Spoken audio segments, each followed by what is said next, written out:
Exams are over. How are you feeling? It's fantastic that they've eventually ended, isn't it? And every morning, more sleep. What about you? Well, I've also been sleeping a lot recently, but I have many things to handle before I leave for England. Perhaps you can help me with it. I've got too much stuff that I'm unlikely to take back with me, but I have no idea how to deal with it. Well, what kind of stuff is it? And do you prefer selling it or just giving it away? It depends.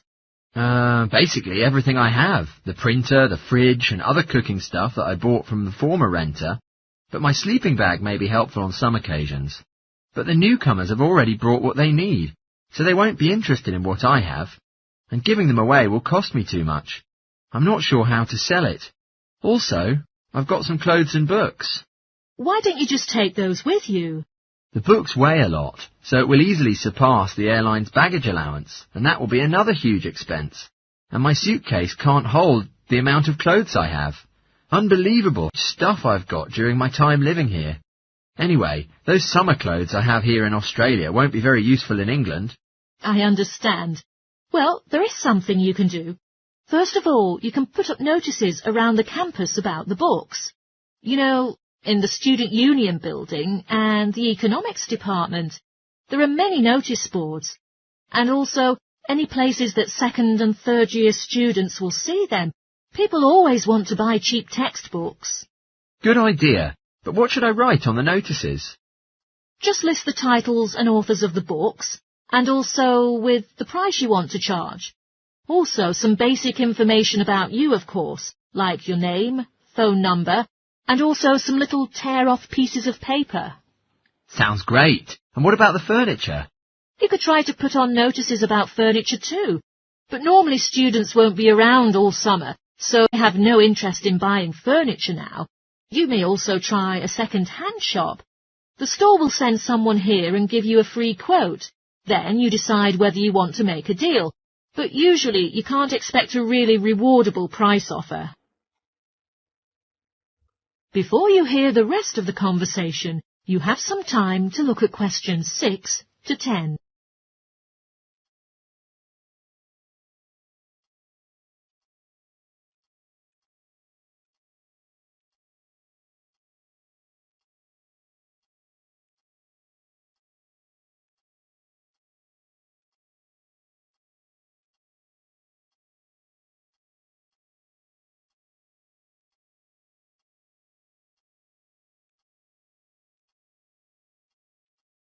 Now listen and answer questions 6 to 10.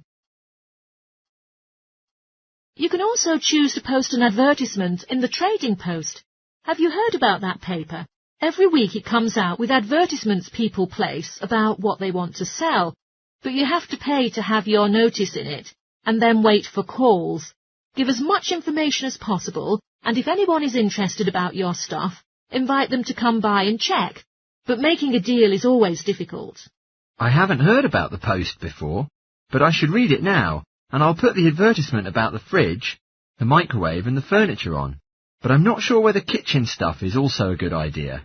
Well, you can donate the kitchen stuff to a charity shop, or just sell it, like the Salvation Army or St. Vincent de Paul. But maybe you can call a second-hand shop and it can give you a quote first. Sure, I'll do that. Wait for the evaluation result and see whether I should sell them or just give them away. But how about my clothes? I still don't know what to do. A charity shop will take them too, so long as the clothes are in good condition. And although you don't get paid for them, you know someone who really needs the help will benefit from your clothes.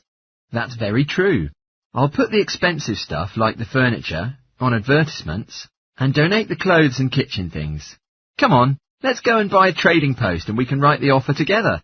Well, in fact, I'm interested in buying your microwave as well as fridge, depending on your offer, of course. OK, let's see how good you are at bargaining.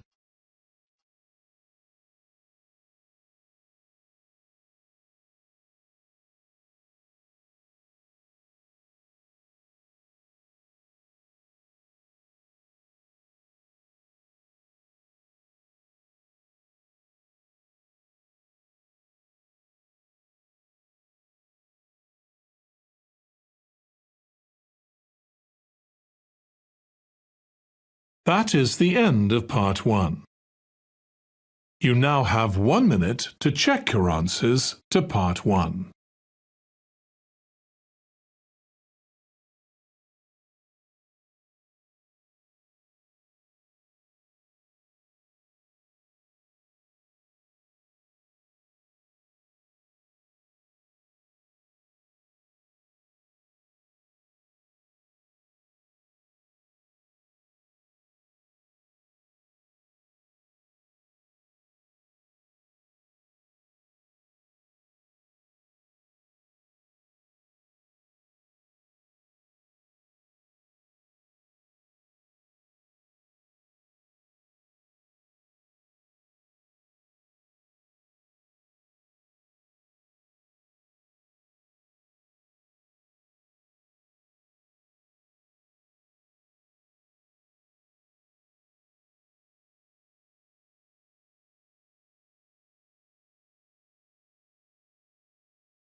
Part 2.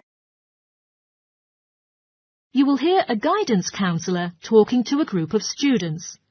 First, you have some time to look at questions 11 to 14.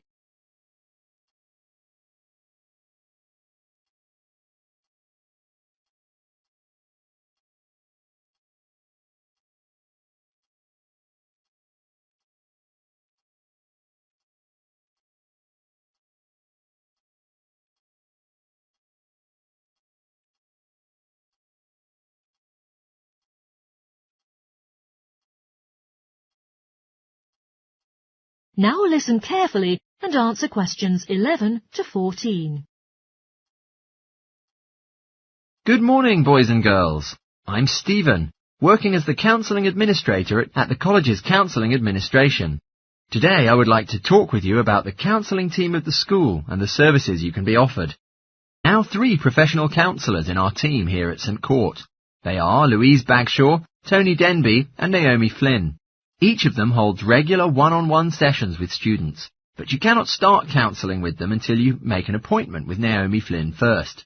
Naomi is an expert in meeting freshmen and delivers a preliminary session in which she will tell you what you can expect from counselling. Also, she will ask you a few simple questions related to what you would like to discuss.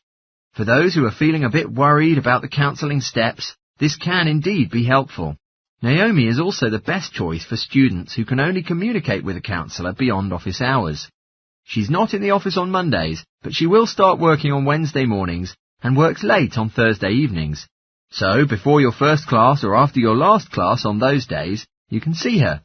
Louise is in our drop-in centre office a whole day. If you want to ask some counsellors for help without a prior appointment, she'll be the optimal choice. But do notice that if you choose this service, Louise will either see you herself or send you to the next available counsellor. If you want to see a certain counsellor each time when you visit, an appointment in advance is strongly recommended. Online or at reception during office hours are booking forms now available. Tony is our latest joined member of the counselling team. He's the sole male counsellor and has a solid foundation and expertise in stress management and relaxation techniques. Anyone who is trying to handle anxiety is encouraged to see him. A variety of techniques like body awareness, time management, and positive reinforcement will be introduced to you by Tony to help you address this problem. Before you hear the rest of the talk, you have some time to look at questions 15 to 20.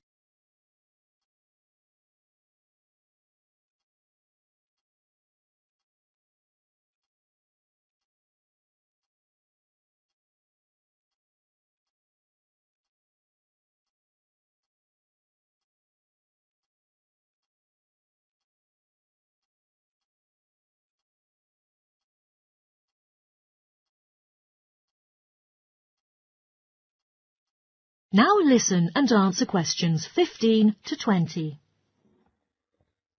Each term, there will be some small team workshops operated by the counselling team, which last for 2 hours and are all free to the enrolled students.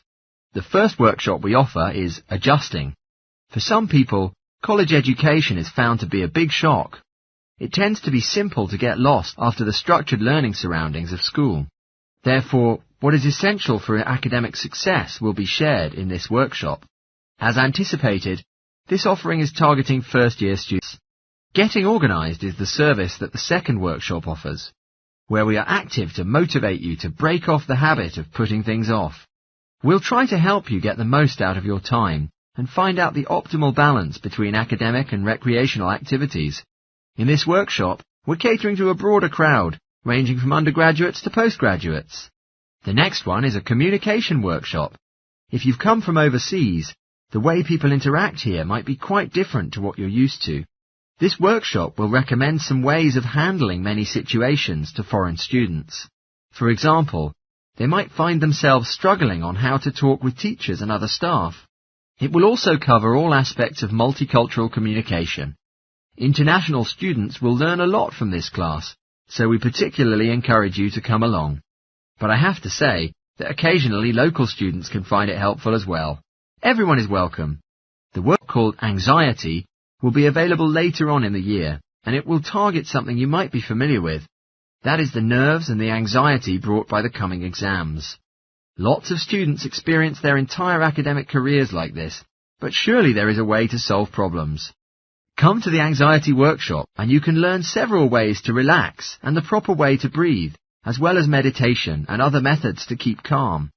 This workshop is designed for everyone who is going to take exams. The last workshop we have is the Motivation Workshop. The theme for this workshop is how to stay on target and be motivated during long-run projects.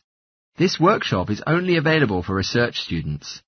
Less advanced students already have some workshops dealing with their needs. Well, that's it. Thanks for listening.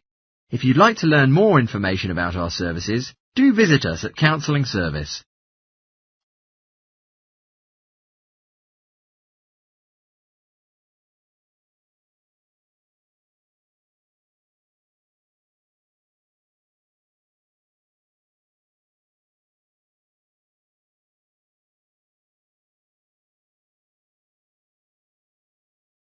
That is the end of part 2.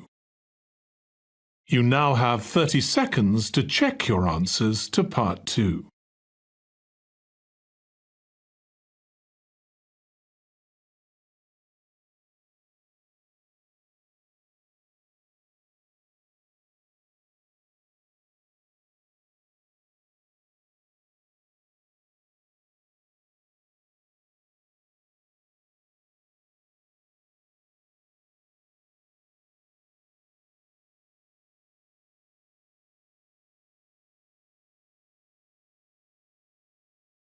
Part 3.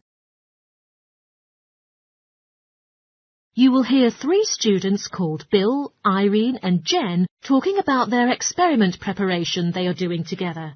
First, you have some time to look at questions 21 to 25.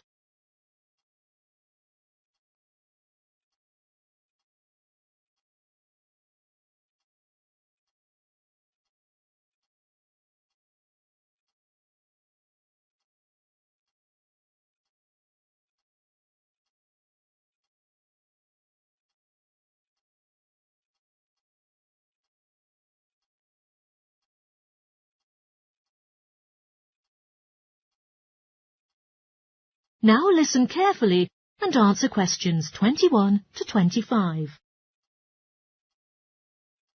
Oh, hi Jen and Irene. You two are heading to class, aren't you? Hey Bill, yes, we are just walking there now. It's a little early now though. We still would like to make some preparations for our apparatus for the experiment practice. How about walking with us? Come on. Of course, it's really great to catch up. How's it going with your experiment? Have you already chosen the subject you're going to test yet? To be honest, so far it's going well, and we're now serving as the laboratory partners responsible for conducting the test. Also, we've decided to test the impacts of the gravitation force on a variety of objects with a number of densities. Interesting indeed, but surely plenty of work for you to do.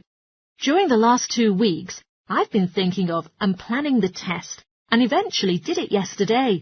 Goodness, Irene, your hard work really left me with a deep impression. Frankly, I'm into chemistry so much, so for me it's not very much like work. Whenever there is a little free time for me at the weekend, I'd like to spend it in the laboratory on my experiment, which almost feels like a second home to me. What about you, Bill? Which partner are you currently working with? Me and Kim, we were partnered by the tutor. I've never worked with him before, so I was worried at first that he wouldn't do that well in the lab work. But it turns out he's so capable. I've noticed that he's always very well dressed. Yeah, we share the same tastes in clothes. He's very stylish, but that doesn't keep him from getting his hands dirty.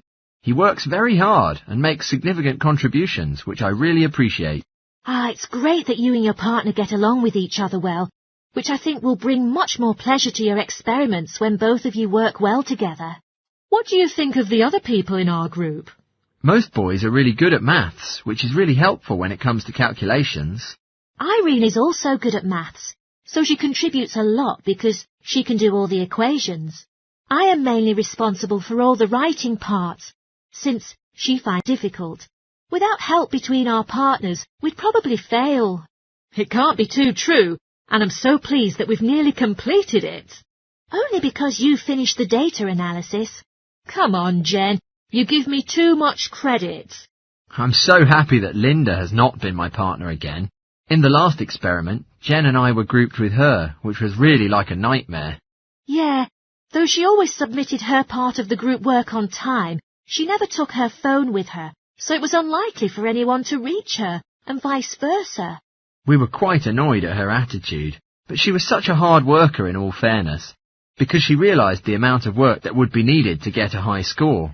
Jen is so hard-working, in fact. She has been invited to work on the professor's individual project. Wow, really? That's amazing. Congrats. Do you know why he picked you? I thought that was just because I was closer to him. He told me that he was impressed with me always completing reading assignments in time for class. I bet you will be really popular among the other students when they find out. All of them want to hear about the project. Before you hear the rest of the talk, you have some time to look at questions 26 to 30.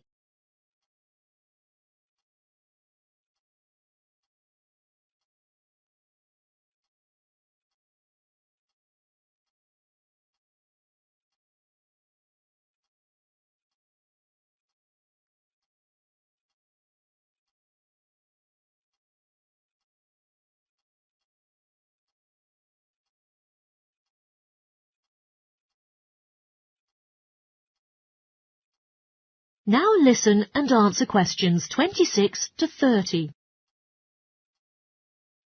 You can distribute tasks to everyone, so all of them will get a chance to take part in it. It actually sounds quite good. Could you help me decide who to assign each task to? Sure. Now, let's see. Well, Irene finds writing difficult, but that might be a good opportunity for her to practice it by reviewing the bibliography. Bibliography? I think maybe a bit too long for me, so the methodology would be a better choice. Sure, that makes sense. Bill, you said that Kate is a hard-working girl, so I think she could be given the conclusion part, as it requires plenty of effort. OK, sure. And I know that Kylie hasn't been feeling well recently, so she could be tasked with the abstract and the acknowledgement, for there is very little work involved. Jen, would you like to do the literature review part? Basically, there is a lot of work to do, but I believe you really enjoy writing, so I think you'll do a good job. Sure, sounds great. Right. So now bibliography and the discussion are left to assign. I think Linda will be struggling with the referencing, considering the amount of work. So perhaps I will take care of that task, and she could do bibliography. That's great, guys. Thanks for your help. I'll tell the tutor when he arrives.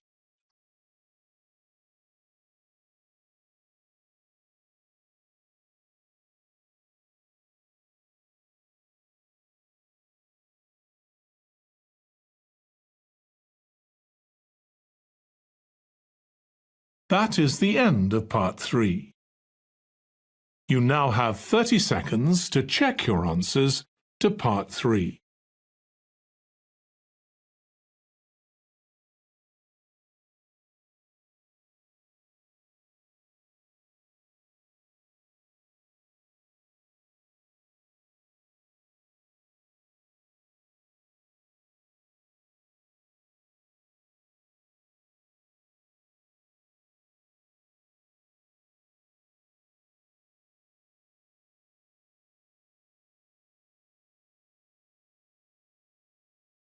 Part 4.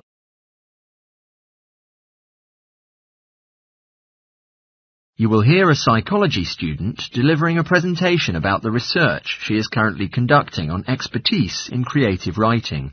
First, you have some time to look at questions 31 to 40.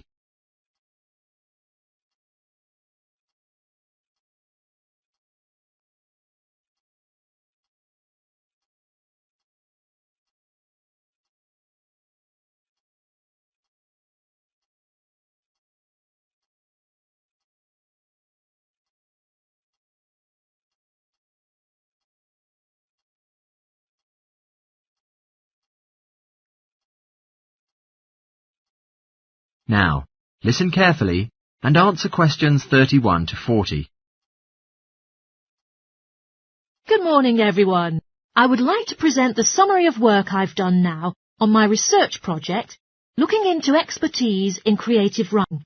More importantly, I'm going to share with you the procedure I underwent to collect my interim findings. First, I think you should all know something about my relevant background information. Before I started my current degree course in cognitive psychology, I studied English literature, and, as you can imagine, this meant I spent a great deal of time thinking about the notion of creativity and what makes people develop into successful writers. However, the idea for this research project resulted from a very specific course. I became fascinated with the idea of what makes an expert creative writer. When I read a well-known 20th century writer's autobiography, I won't say which one at this stage, because I think that might prejudice your interpretation. Anyway, this got me thinking about the different routes to expertise. Specifically, I wondered why some people become experts at things, others fail to do so, in spite of the fact that they may become equally gifted and work equally hard. I started to read about how other researchers had explored similar questions in other fields. I began to see a pattern that those studies which involved lab research were too controlled for my purpose, and I decided to avoid reading them. I was quite surprised to find that the clearest guidance for my topic came from investigations into what I call practical skills, such as hairdressing or waiting on tables. Most of these studies tended to use a similar set of procedures, which I eventually adopted for my own project. I'll now explain what these procedures were. I decided to compare what inexperienced writers do with what experienced writers do. In order to investigate this, I looked for 4 people whom I regarded as real novelists in this field, which proved easy, perhaps unsurprisingly. It proved much harder to locate people with suitably extensive experience who were willing to take part in my study. I asked the first 4 to do an SAT writing task, and as they wrote, to talk into a tape recorder, a technique known as think aloud. This was in order to get experimental data. Whilst they were doing this, a research assistant recorded them with video. I thought it might be helpful for me and my transcriptions later on. I then asked 4 experienced writers to do exactly the same task. After this, I made a comparison between the 2 sets of data, and this helped me to produce a framework for analysis. In particular, I identified 5 major stages which all creative writing seemed to go through when generating the genre text. I think it was fairly effective, but still needed some work, so I intended to tighten this up later for use with subsequent data sets. And then I wanted to see whether experienced writers were actually producing the better pieces of writing. So I asked an editor, an expert in reviewing creative writing, to decide which were the best pieces of evaluations. I was then able to work out which sequence of the 5 stages seemed to lead to the best writing. Now, my findings are by no means conclusive at this point. I still have a long way to go, but if any of you have any questions, I'd be happy to answer them.